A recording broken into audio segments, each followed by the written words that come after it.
ceergaabo waa isku imanayna ninkii dagaalamayo ceergaabo waan imanaya waan isku soo galaya teedisaban iyo suuq iyo iskaawal isku afufay lasmari ma meesha mid labaad oo aan hawo u marinayo waxa weeyaan ciidamada xaquudirirka ee Maakhir State ee maamulka gobolka waxa weeyaan halka uu ku ururiyay ee walaalahaya oo ku urursan laamiga waxaan leeyahay walaalayaal idinkoo dadkiina shacabka ah lagu maynayo ceergaabo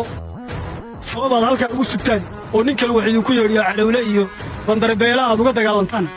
waxaan u arkaa inay nasiib darro tahay ninka halka iga daawanaya oo i garanayo walaalow haddaad halkaa ku dhibato bandarbeela oo shacabkaaga ceergaabo lagu laynayo waxaad tahay dameer bakhtiyey baa tahay hayeedin caqligaagana yaan lagu shaqaysan ceergaaba la iskaga baahan yahay ceergaaba inoo ballana nimanka halkaa wax ku ururinayo halkaa digdiglana